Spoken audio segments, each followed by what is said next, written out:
ତୁମେ ବି ଜଳିବ ମୁଁ ବି ଜଳିବି ଜଳିବା ସଭିଏଁ ଦିନେ। ତୁମେ ବି ଜଳିବ ମୁଁ ବି ଜଳିବି ଜଳିବା ସଭିଏଁ ଦିନେ। ଜଳିଯିବା ଆଗରୁ କରିଯିବା କିଛି ଏ ଦୁନିଆ ରଖିବ ମନେ। ହଁ ସାଙ୍ଗମାନେ, ଯେତେ ଦିନ ବଞ୍ଚିଛ ନା ହସ ଖୁସିରେ ବଞ୍ଚ, ଏ ରାଗ ରୁଷାରେ ନୁହେଁ। କାରଣ ଜୀବନ ହେଉଛି ଦିଦିନର। କାଲି କିଏ ଦେଖିଛି ଆଜ୍ଞା? ଏ 5 ମିନିଟ୍ ପରେ ମୋର କ'ଣ ହେବ ମୁଁ ନିଜେ ଜାଣିନି। ଜୀବନ ପାଣି ଫୋଟକା ଭଳି, ତାର କୌଣସି ଗ୍ୟାରେଣ୍ଟି ନାହିଁ।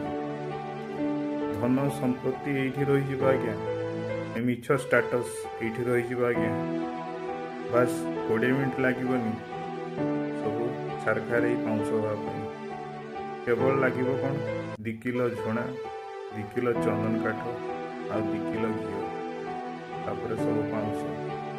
ଆସିଛ ବନ୍ଧୁ ଲଙ୍ଗଳା, ଜୀବ ଲଙ୍ଗଳା, କିଛି ନେଇକି ଏଠି ଯିବା ନାହିଁ। ତେଣୁ ଏ ରାଗ, ଏ ଅଭିମାନ, ଏ ଗର୍ବ, ଏ ଅହଙ୍କାର ଏଇଠି ସବୁ ଆମେ ଛାଡ଼ିଦେବା।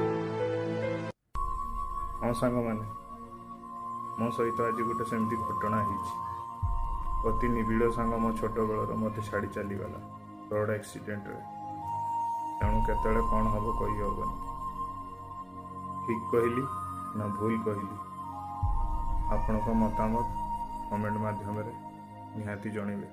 ଅନୁରୋଧ ରହିଲି। ଜୟ ଜଗନ୍ନାଥ।